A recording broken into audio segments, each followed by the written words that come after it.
이번 영상에서는 회계사 학벌이 노출이 되는, 본의 아니게 노출이 되는 그런 대표적인 경우 두 가지에 대해서 말씀드릴게요.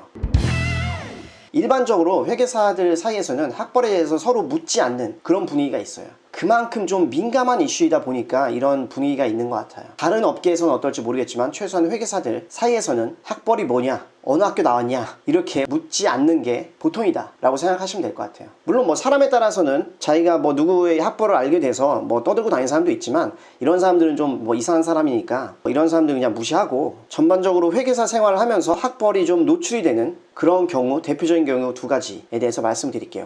첫 번째는 뭐냐면, 일하러 나갔을 때 고객이 대놓고 물어보는 경우가 있어요. 같이 뭐 점심 식사하고 저녁 식사할 때도 있고, 회식을 한다든지 아니면 뭐 업무를 하다가 갑자기 뜬금없이 훅 질문이 들어오는 거죠. 뭐 회계사님 학교 어디 나왔어요? 이런 식으로 좀 당혹스러운 질문이 들어올 때가 있죠. 왜 그런 질문을 하는지는 뭐 의도가 약간은 좀 의심스럽지만, 그래도 고객이니까 질문을 무시할 수는 없을 테고, 내가 뭐 어디를 나왔다라고 얘기할 수 있으면 그냥 얘기를 해도 되고, 아니면은 내가 별로 밝히고 싶지 않다라고 하면은 그냥 적당히 둘러대면 될 것 같아요. 그냥 뭐 좀 별로 안 좋은 데 나왔어요, 아니면 나름 뭐 나쁘지 않은 데 나왔어요 라든지, 이런 식으로 뭐 적당히 둘러대면은 되지 않을까라고 생각이 됩니다. 그래서 고객이 대놓고 물어보는 경우에, 저 같은 경우도 일하러 나갔을 때 고객이 대놓고 물어본다든지 이런 경우가 있었고, 주변 뭐 인차지 선생님한테 그런 질문이 들어와서 저는 인차지 선생님의 학교를 몰랐는데 그분 출신 학교를 그런 식으로 해서 이제 알게 되는 그런 경우들이 있었죠. 어떻게 보면 고객이 그런 돌발 질문을 하는 바람에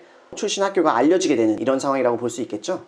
그리고 두 번째 같은 경우는 이제 제안서 작성 시 노출이 된다. 제안서란 게 뭐냐면, 고객들한테 우리가 이런 업무를 할 수 있으니까 우리한테 업무를 주세요, 업무를 맡겨주세요 라고 제안을 하는 그런 문서예요. 그래서 문서를 보통 제출하고 제안 발표도 같이 하는 경우가 많죠. 근데 제안서라는 문서에는 참여 인력에 대한 내용들이 거의 항상 들어가고, 즉 당신 회사에 가서 우리 몇 명 회계사들이 가가지고 이런 업무를 수행할 테니까 우리한테 맡겨주세요 라고 하는 그런 문서인데, 그런 문서에는 참여 회계사들에 대한 어떤 이력, 참여 프로필 이런 게 거의 항상 들어가죠. 그래서 연차는 어떻게 되고, 뭐 어떤 업무를 수행했고, 그리고 출신 학교는 어디다 라는 거를 보통 쓰기 때문에, 이런 제안서 작성 업무를 하다 보면은 주변 뭐 회계사 동료들, 선후배들의 출신 학교를 알게 되는 그런 경우가 많죠. 그래서 경우에 따라서는 제안서를 쓸 때 제안서에 넣을 업무에 투입될 인력을 이제 제안서 작성할 때 이제 넣을 텐데, 학벌이 조금 상대적으로 안 좋다라고 하는 분들의 경우 이 제안서상 리스트에서 빠지는 경우가 있어요. 왜냐하면 고객이 보는 그런 문서이기 때문에, 예를 들면 학벌이 좀 전반적으로 안 좋은 그런 회계사 분들만 제안서에 다 넣어서 고객한테 제안을 하면은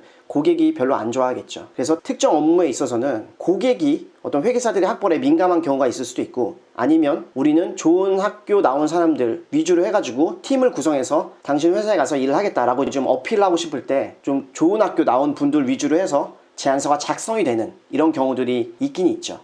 하지만 실제 업무를 할 때는 이런 것과는 좀 크게 상관없이 업무 투입이 돼요. 그러니까 예를 들어서 제안서 작성할 때는 되게 막 좋은 학교 나온 사람들 위주로 해가지고 제안서가 작성이 되는데, 실제 업무를 할 때는 반드시 그 사람들이 가서 업무를 하진 않기 때문이죠. 뭐 인력 변동이라는 게 상시 이루어질 수 있는 부분이기 때문에, 이런 부분에 있어서 막상 업무를 하러 갔는데 고객이 아니 뭐 학벌이 안 좋은 회계사들이 왔다라고 해서 뭐 항의하는 경우라든지 이런 경우는 저는 본 적이 없고, 그래서 실질적인 업무를 하는 데 있어서 뭐 학벌에 대한 어떤 그런 차별이라든지 이런 거는 찾아보기 어렵다. 다만 제안서상 경우에 따라서는 제안서에 들어갈 어떤 인력들이 좀 어느 학교 출신들 위주로 간다든지, 좀 좋은 학교 출신들 위주로 좀 작성이 된다든지 이런 경우는 있을 수 있을지언정, 실제 업무를 투입을 하는 데 있어서 학벌에 따른 차별 이런 것은 거의 없다라고 보시면 됩니다.